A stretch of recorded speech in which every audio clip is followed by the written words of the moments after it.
सत्तारूढ 3 दल र नेत्रविक्रम चन्द नेतृत्वको पार्टी मिलेर समाजवादी मोर्चा घोषणा।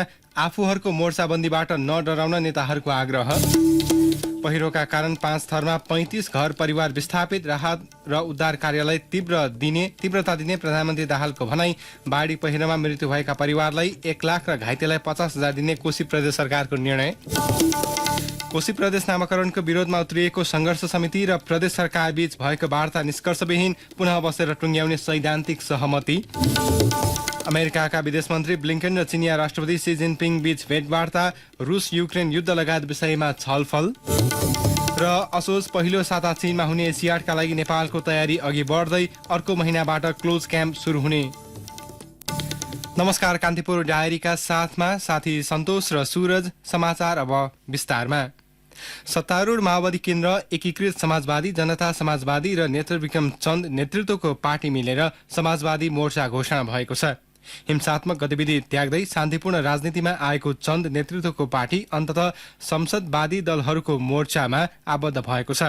काठमाडौँमा आज मोर्चा घोषणा सभामा ती दलका नेताहरूले आफूहरूको मोर्चाबन्दीबाट नडराउन अन्य दललाई आग्रह गरेका छन्। एक रिपोर्ट। नेकपा माओवादी केन्द्रका अध्यक्ष एवं प्रधानमन्त्री पुष्पकमल दाहालले समाजवादी मोर्चा संघीय गणतन्त्रका पक्षधरहरूप्रति परिलक्षित नरहेको बताए। उनले हतारमा पार्टी एकता गरेर व्यवहारमा सफल गर्न नसकेको विगतलाई समीक्षा गर्दै समाजवादी मोर्चा जन्मिएको प्रश्न पारे। दाहालले समाजवादी मोर्चा सच्चा र इमान्दार भएर जनताका पक्षमा उभिनेमा कुनै दुविधा नभएको दावी गर्दै भने 70-75 वर्ष संघर्ष गरेर जेल नेल यातना त्याग र बलिदानका कीर्तिमान कायम गरेर स्थापित भएको जनताको अधिकार खोसेर फेरि देशलाई प्रतिगमनको, फेरि देशलाई हिजोकै सामन्ती निरङ्कुशतातिर फर्काउन चाहनेहरूका विरुद्ध एउटा नयाँ अभियान र युद्ध पक्कै पनि हो।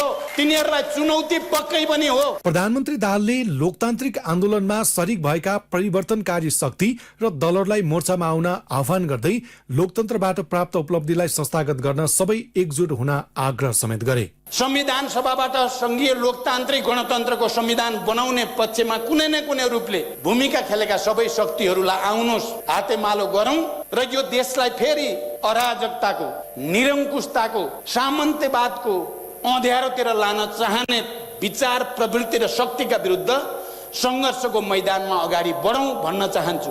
एकीकृत समाजवादीका अध्यक्ष माधव कुमार नेपालले मुलुकमा प्रतिगमनको खतरा विद्यमान रहेकाले मोर्चा घोषणाको अवस्था आएको औल्याएका थिए। अध्यक्ष नेपालले राजनीतिमा भएका विकृति विसङ्गति अन्त्य गरेर अगाडि बढ्न मोर्चाले नयाँ यात्रा सुरु गर्ने बताए। उनले मोर्चा कुनै दल वा पार्टी लक्षित नभएको भन्दै मोर्चा गठनबाट कोही नतर्सिन आग्रह समेत गरे। कुनै पार्टीलाई घुर्क्याउन हामीले खोजेका होइनौं, कसैलाई दबाब दिन चाहेका पनि होइनौं, कसैलाई तर्साउन पनि चाहेका होइनौं। नतर्सिनुहोस्, ढुक्क हुनुहोस्। तिनै तर्सिन्छन् जो प्रगतिको पक्षमा छैन, तिनै तर्सिन्छन् जो अग्रगमनको पक्षमा छैन, तिनै तर्सिन्छन् जो समाजलाई आमूल परिवर्तन गर्नुपर्छ भने मान्यताको पक्षमा छैन। अरू सबै आनन्दले सुते हुन्छ, निराय हुन्छ, ढुक्कसँग बसे हुन्छ। अर्को सत्तारूढ दल जनता समाजवादी पार्टी जसपाका अध्यक्ष उपेन्द्र यादवले प्रगतिशील शक्तिहरू एकताबद्ध हुँदा लोकतन्त्र थप बलियो भएको बताए। उनले परिवर्तनलाई अगाडि बढाउन समाजवादी मोर्चा गठन भएको भन्दै राजनीतिक आन्दोलनबाट प्राप्त उपलब्धि जोगाउनका लागि मोर्चाले सङ्घर्ष गर्ने बताए। हामी देशको जनताको हितका लागि, मुलुकको अग्रगमन परिवर्तनका लागि सहकार्य परस्पर सहयोगका आधारमा अगाडि बढ्छौं। तर प्रतिगमनकारी शक्तिहरू जसले मुलुकमा संघीय लोकतान्त्रिक गणतन्त्रलाई, विगतका आन्दोलन संघर्ष र बलिदानको उपलब्धिलाई समाप्त पार्ने खेल खेलेका छन्, निश्चित रूपमा तिनको विरुद्धमा यो मोर्चा उभिनेछ, आवश्यक परे सङ्घर्ष पनि गर्नेछ।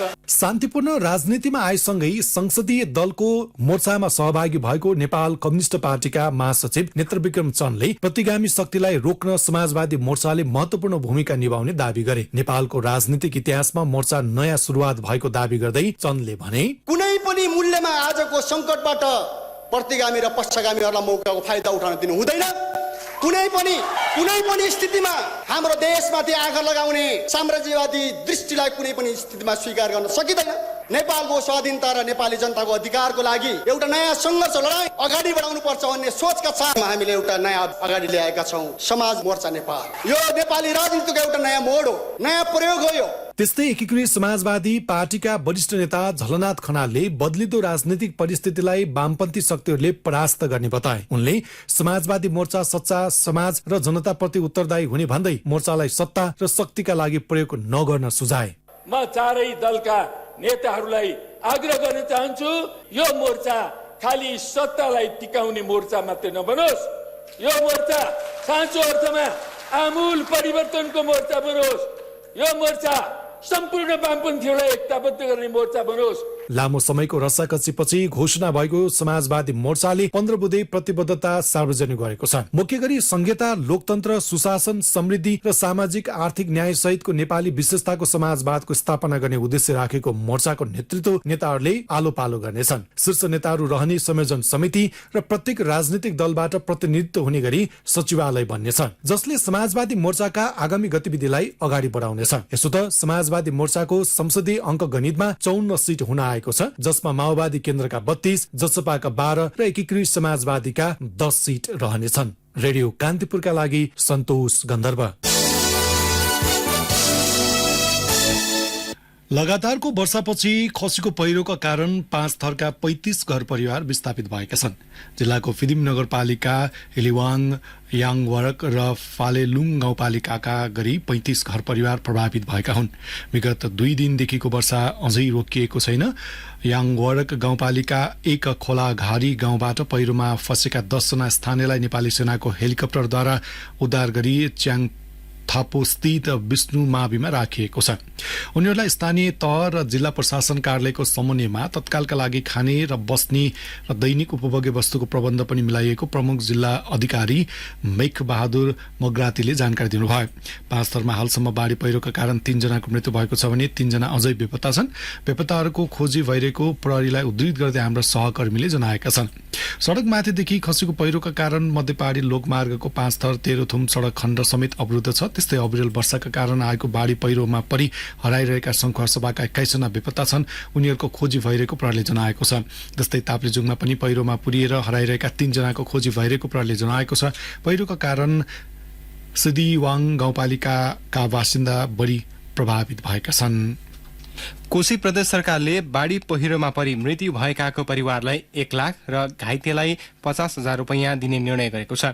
प्रदेश मन्त्री परिषदको आज बसेको बैठकले बाढी पहिरोमा परि मृत्यु भएकाको प्रत्येक परिवारलाई 1 लाख र घाइतेको उपचारको लागि प्रति व्यक्ति 50,000 रुपैयाँका दरले उपचार खर्च उपलब्ध गराउने निर्णय गरेको हो।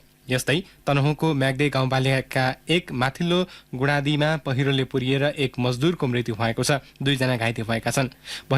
पहिरोले पुरिएर झापाको शिवशताक्षी नगरपालिका 7 का 33 वर्षीय भीम भुजेलको मृत्यु भएको प्रहरीले जनाएको छ। मुगलिन पोखरा सडक खण्ड योजना अन्तर्गत सडक छेउमा पर्खाल लगाउने क्रममा माथिबाट खसेको पहिरोले पुरिएर 3 जना घाइते भएका थिए। उनीहरूलाई तत्काल उद्धार गरी उपचारको लागि पठाइएकोमा भुजेलको भने उपचारको क्रममा मृत्यु भएको जिल्ला प्रहरी कार्यालयका नायब उपरीक्षक डीएसपी मोहन बहादुर खाँडले बताउनुभयो। यस्तै शिवशताक्षी 7 कै 45 वर्षीय कृष्ण लिङ्गदेनको दमौलीमा उपचार भइरहेको छ भने उदयपुरको कटारी नगरपालिका 7 का 40 वर्षीय बलबहादुर राईलाई थप उपचारको लागि पोखरा पठाइएको छ। यसैबीच प्रधानमन्त्री पुष्पकमल दाहालले बाढी पहिरोका लागि युद्ध स्तरमा राहत र उद्धारको काम अघि बढाउने बताउनु भएको छ। बाढी र पहिरो प्रभावित क्षेत्रको अवलोकन गर्दै प्रधानमन्त्री दाहालले संखुवा सभा, ताप्लेजुङ र 5 थरमा ठूलो क्षति भएको बताउनुभयो। उहाँले उद्धार र राहतको काममा कुनै कसर बाँकी नराख्ने पनि उल्लेख गर्नुभयो। प्रधानमन्त्री दाहालले बाढी र पहिरो प्रभावित विस्थापितलाई पुनर्स्थापना गर्ने, घरबार विहीनको तत्काल स्थानान्तरण र आवासको व्यवस्था मिलाउने समेत बताउनुभयो।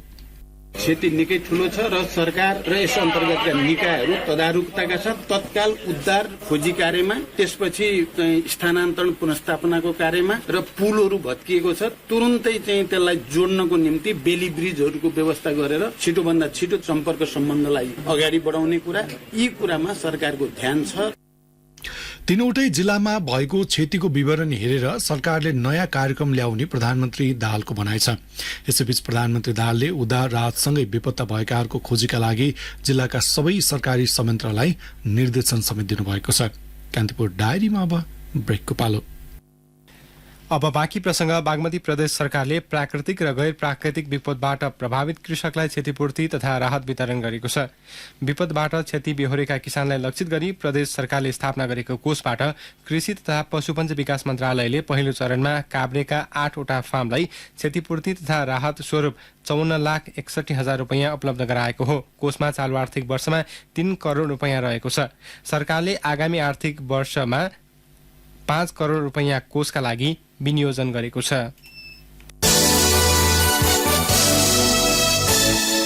अब कान्तिपुर सविस्तारको पालो। कान्तिपुर सविस्तार।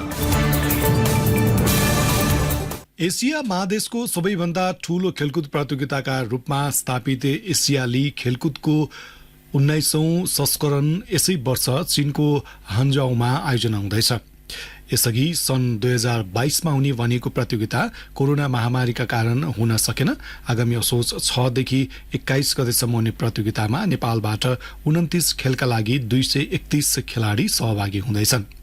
यसअघि 16वटा संस्करणमा भाग लिइसकेको नेपालले एसियाली खेलकुद प्रतियोगितामा अहिलेसम्म स्वर्ण पदक भने जित्न सकेको छैन। एसियाली खेलकुदका लागि युवा तथा खेलकुद मन्त्रालय, राष्ट्रिय खेलकुद परिषद राखेफ र नेपाल ओलम्पिक कमिटिले तयारी अघि बढाएका छन्। एसियाली खेलकुद महासंघले प्रत्येक 4-4 वर्षमा आयोजना गर्दै आएको एसियाली खेलकुद प्रतियोगिताको 19औं संस्करण चीनले आयोजना गर्न लागेको हो। आगामी असोजमा चीनको हान्जाओमा हुने प्रतियोगितामा 45 राष्ट्रका करिब 5,054 खेलाड़ीले सहभागिता जनाउँदैछन्। यसअघि सन् 2018 मा भएको 18औं संस्करणमा 47 राष्ट्र सहभागी थिए। नेपाल सन् 1954 र 1962 मा बाहेक 16वटा संस्करणमा सहभागी भइसकेको छ। सन् 1951 मा भारतको नयाँ दिल्लीमा आयोजना भएको पहिलो संस्करणमा पनि नेपाल सहभागी थियो। प्रतियोगिताका लागि नेपालले तयारी शुरू गरिसकेको छ। अधिकांश खेल संघले एसियाली खेलकुदका लागि खेलाडी छनौट गरिसकेका छन्। एसियाली खेलकुद प्रतियोगितामा समग्रमा 41 खेल समावेश गरिएको र 3 को 483 स्पर्धामा प्रतिस्पर्धा हुनेछ। 41 मध्ये 29 वटा खेलमा नेपाल सहभागी हुँदैछ। 29 खेलका लागि नेपालबाट 109 पुरुष तथा 122 महिला गरी समग्रमा 231 खेलाडीले सहभागिता जनाउने नेपाल ओलम्पिक कमिटिले जनाएको छ। यस्तै टिम अफिसियल 111 जना रहनेछन्। पहिलो पटक एसियाड खेल्न लागेका टेबल टेनिस खेलाडी संयोग कपाली भन्छन्, एसियन गेम्सको लागि नेसनल टिमको 3 जना केटा 3 जना केटीको साउन 1 गतेबाट चाहिँ हाम्रो क्लोज क्याम्प हुन लागेको छ। त्यसपछि वैदेशिक ट्रेनिङ पनि हुने कुरा छ। एसियन गेम्स चाहिँ फर्स्ट टाइम हो। एसियन गेम्समा राम्रो रिजल्ट ल्याउने पनि टार्गेट छ योपालि। नेपालले एसियन गेम्समा अहिलेसम्म स्वर्ण पदक जित्न नसके पनि 2 रजत र 22 कांस्य गरी 24 पदक जितेको छ। यो पटक नेपालको लक्ष्य स्वर्ण पदक जित्ने नै हो। एसियाली खेलकुदमा सबैभन्दा बढी चीनले 1473 स्वर्ण जित्दा जापानले 1031 तथा दक्षिण कोरियाले 745 स्वर्ण पदक हात पारेको छ। एसियाली महादेशका 101 राम्रा खेलाड़ीहरूको जमघट हुने एसियाली खेलकुद प्रतियोगिता नेपाली खेलाड़ीका लागि जहिले पनि फलामको चिउरा बन्दै आएको छ। सन् 1998 को एसियाली खेलकुदमा तेक्वान्दोकी सबिता राज भण्डारीले नेपाललाई पहिलो रजत पदक दिलाइन्। गत संस्करणमा नेपालले प्याराग्लाइडिङमा रजत पदक जितेको थियो। ओलम्पिक काउन्सिल अफ एसियाका सदस्य सबै 45 राष्ट्रको ओलम्पिक कमिटिहरूले आफ्ना देशका खेलाड़ीहरूले खेल्ने खेलको नाम एसियाली खेलकुद महासंघमा पठाइसकेका छन्। एसियाली खेलकुदमा नेपालले महिला कबड्डीमा पहिलो पटक भाग लिँदैछ।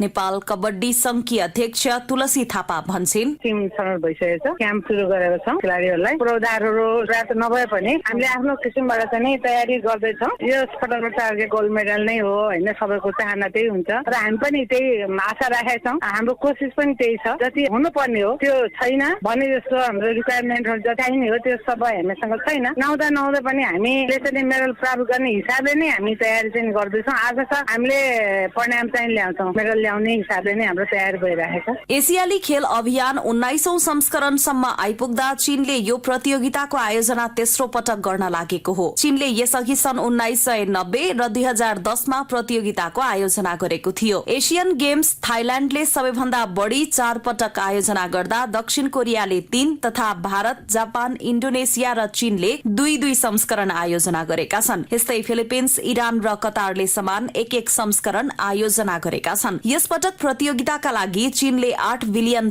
खर्च गर्ने जनाएको छ। एसियाली खेलकुद प्रतियोगिताका लागि नेपाल सरकारसँग करिब 29 करोड़ बजेट माग गर्ने राष्ट्रिय खेलकुद परिषद राखेपले जनाएको छ। नेपाल ओलम्पिक कमिटिले प्रतियोगिताको तयारी तीव्र गतिमा भइरहेको जनाएको छ। कमिटिका उपाध्यक्ष एवं कार्यकारी निर्देशक चतुरानन्द वैद्य भन्छन्, यो एसियन गेममा नाम पठाउने भनेर हामीले पहिले पठाइसक्यौँ हैन। लङ लिस्ट भनेको छौँ, सम्भाव्य भएको खेलाडीहरूको लङ लिस्ट पठाउनुपर्छ। हामीले लङ लिस्ट पठाइसकेपछि त्यसभित्रको चाहिँ सेलेक्सन गरेर अहिले हामीले अब अलमोस्ट अल साढे अस्ति चाहिँ नि यो प्रि डिआरए मिटिङ भनेर रेजिस्ट्रेसन गर्नको लागि मिटिङ गर्नुपर्छ। अनलाइन हामीले मिटिङ गरिसक्यौँ। अब फाइनल डेट अझ बाँकी छ। त्यसमा हामीले 29 गेमको चाहिँ नि हामीले रेजिस्टर गरिसकेका छौँ। मेडलमा पनि होप छ हैन। खेलमा भाग लिनु भने मेडलको लागि नै हो। प्लस हाम्रो चाहिँ यसको अनुभवले साफ गेममा हामीले पहिला जितेको जुन यो मेडल ट्याली छ त्योभन्दा कम नहोस् भन्ने नै हो कि। 19औं एसियाली खेलकुदका लागि राखेप र ओलम्पिक कमिटिले तयारीलाई अघि बढाएका छन्। युवा तथा खेलकुद मन्त्रालयले खेलाडीको प्रदर्शनका आधारमा सेवा सुविधा समेत वृद्धि गर्ने बताएको छ। नेपालले प्रतियोगितामा सहभागिता जनाउने खेल मध्ये अधिकांश खेलको छनौट पूरा भएको र बाँकी यसै सातामा अन्तिम छनौट हुने बताइएको छ।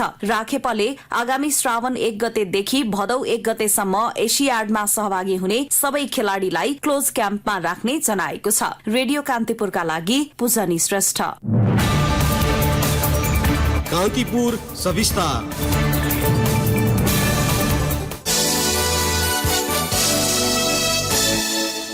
कोशी प्रदेश नामाकरणको विरोधमा उत्रिएको संघर्ष समिति र प्रदेश सरकारबीच भएको वार्ता बिना निष्कर्ष टुङ्गिएको छ। 5 घण्टासम्म चलेको वार्ता बिना निष्कर्ष टुङ्गिएको हो। वार्ता टोलीका संयोजक ऊर्जा, खानेपानी तथा सिंचाई मन्त्री तिलक कुमार मेन्याङ्बोले वार्ता सकारात्मक भएको र निष्कर्षमा पुग्न फेरि बस्ने सहमति भएको बताउनुभयो। गत फागुन 17 गते बसेको प्रदेशसभाको बैठकले प्रदेशको नाम कोशी पारित गरेदेखि पहिचान पक्षधरहरू आन्दोलित छन्। त्रिभुवन विश्वविद्यालयका उपप्राध्यापक प्रेम चलाउनेले आमरण अनसन सुरु गर्नुभएको छ। काठमाडौँ जिल्ला अदालत परिसरमा अनसन बस्न प्रहरीले रोकेपछि विश्वविद्यालयका उपकुलपतिको कार्यालय अगाडि आमरण अनसन सुरु गर्नुभएको हो। चलाउने विरुद्ध ज्यान मार्ने उद्योगको आरोपमा मुद्दा खेपिरहेका नेपाल विद्यार्थी संघका कार्यकर्ता बीचको मुद्दा सरकारले फिर्ता लिने निर्णय गरेपछि उहाँ आमरण अनसन बस्नु भएको हो।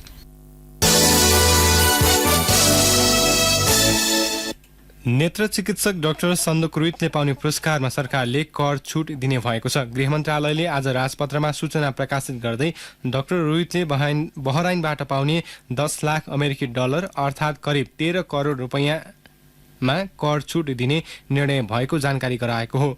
गृह मन्त्रालयले गत फागुन 11 रुइतले पाउने पुरस्कारमा कर छुट दिने निर्णय भएको जनाएको छ।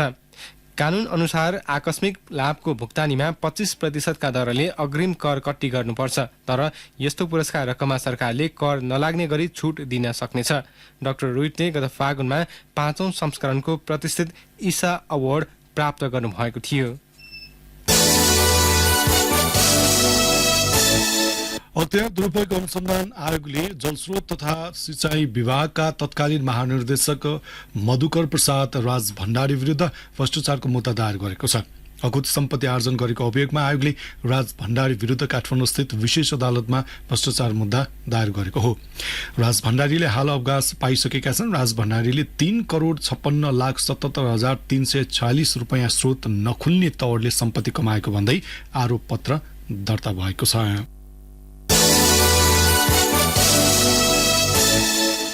रेडियो कान्तिपुरले 24औं वार्षिक उत्सवको अवसरमा नेशनल म्युजिक अवार्ड कार्यक्रम यही असार 22 गते आयोजना गर्ने भएको छ। अवार्ड कार्यक्रममा नेपाली गीत संगीतको विकासमा टेवा पुर्याउने विभिन्न 15 विधाका कलाकारलाई अवार्ड प्रदान गरिने भएको छ। 5औं अवार्ड कार्यक्रममा एकजना मूर्धन्य संगीत साधकलाई 1 लाख रुपैयाँ नगद सहित लाइफ टाइम अचिभमेन्ट अवार्ड प्रदान गरिने कार्यक्रम निर्देशक भूपेन्द्र खड्काले बताउनुभयो। उहाँका अनुसार अवार्डका लागि 75 जना स्रष्टाको मनोनयन छ। कार्यक्रममा प्रकाश सपुत, स्वप्न सुमन, समीर श्रेष्ठ, सुशान्त केसी, शिव परियार, शिवानी मोक्तान, सन्दीप छेत्री, इन्डियन आइडलका 2018 का विजेता सलमान अली लगायत कलाकारको सांगीतिक प्रस्तुति रहनेछ। कार्यक्रम कान्तिपुर डायरीमा अब ब्रेकको पालो। अब आर्थिक प्रसंग नेपाल धितोपत्र बोर्डले घोडाई सिमेन्टको प्राथमिक सार्वजनिक निष्कासन आइपिओ स्थगित गरेको छ। शेयरमा आवेदन दिनका लागि तोकिएको समयभित्रै मागभन्दा बढी आवेदन प्राप्त भइसकेको अवस्थामा समेत घोडाई सिमेन्ट इन्डस्ट्री लिमिटेडले समयावधि थप गर्न सूचना प्रकाशित गरेको पाइएपछि बोर्डले आइपिओ स्थगित गरेको हो।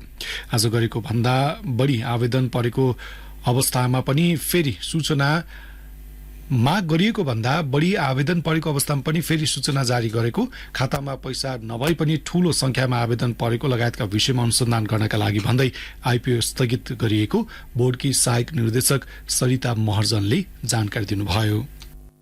पैसा नभएको वा शेयरका लागि अपुग रकम भएको बैंक खाताबाट शेयर भरेमा कारबाही हुने भएको छ। सिडिएस एन्ड क्लियरिङले सूचना सार्वजनिक गर्दै आवश्यक मौजदात नभएको खाताबाट शेयर भरेमा कारबाही हुने जनाएको हो। हालसम्म यस्तो अवस्थामा शेयर आवेदन रद्द मात्रै हुँदै आएको थियो।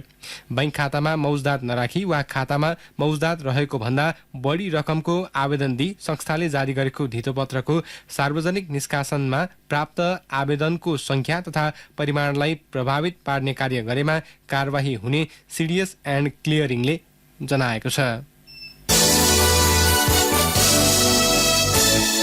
अब अन्तर्राष्ट्रिय प्रसंग अमेरिकाका विदेश मन्त्री एन्टोनी ब्लिङ्कनले चीनका राष्ट्रपति सी जिनपिङसँग भेटवार्ता गर्नुभएको छ। 2 दिने भ्रमणका लागि चीन पुग्नुभएका ब्लिङ्कनले बेजिङ भ्रमण पूरा गर्ने क्रममा राष्ट्रपति सीसँग भेटवार्ता गर्नुभएको अन्तर्राष्ट्रिय सञ्चार माध्यमले जनाएका छन्।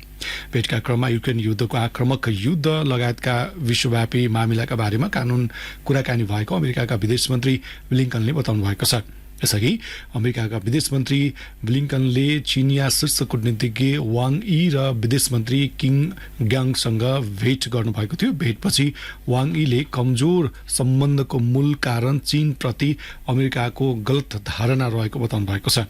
व्यापार द्वन्द्व, मानव अधिकार सम्बन्धी तनाव र ताइवानका लागि चीन अमेरिका सम्बन्ध चिसिएको छ। सन् 2018 पछि चीनमा अमेरिकाको यो नै पहिलो उच्च स्तरीय भ्रमण हो। अब खेल प्रसंग। सेन्ट्रल एसियन भलिबल एसोसिएसन काबा पुरुष भलिबल नेसन्स लिगमा नेपालले लगातार दोस्रो हार बेहोरेको छ। किर्गिस्तानमा जारी काबा पुरुष भलिबल नेसन्स लिगमा नेपाल घरेलु टोली किर्गिस्तानसँग 3-1 को सेटमा पराजित भएको हो। नेपाल पहिलो खेलमा मलेसियासँग 3-1 को सेटमा नै पराजित भएको थियो। आज भएको खेलमा किर्गिस्तानले नेपाललाई 26-24, 21-25, 25-18 र 25-16 ले हराएको हो। लगातार दोस्रो हारसँगै नेपाल अङ्कविहीन छ। लगातार दोस्रो जित निकालेको किर्गिस्तानको भने 2 खेलबाट 6 अङ्क पुगेको छ। नेपालले भोलि हुने खेलमा इरानसँग प्रतिस्पर्धा गर्नेछ। अब नेपालले बिहिबार तुर्कमेनिस्तान, शुक्रबार किर्गिस्तानको अर्को टोली तथा आइतबार उज्बेकिस्तानसँग अन्तिम खेल खेल्नेछ। अवस्था यिनै प्रसङ्गसँगै कान्तिपुर डायरीका आजका सम्पूर्ण बुलेटिन यही सकिन्छ। भोलि बिहान 6:30 बजे नियमित बुलेटिनका साथमा उपस्थित हुने नै छौँ। तबसम्मका लागि न्युज डेस्कका सम्पूर्ण सहकर्मीसँगै साथी सन्तोष र सूरज पनि बिदा हुन्छौँ। नमस्कार, शुभरात्रि।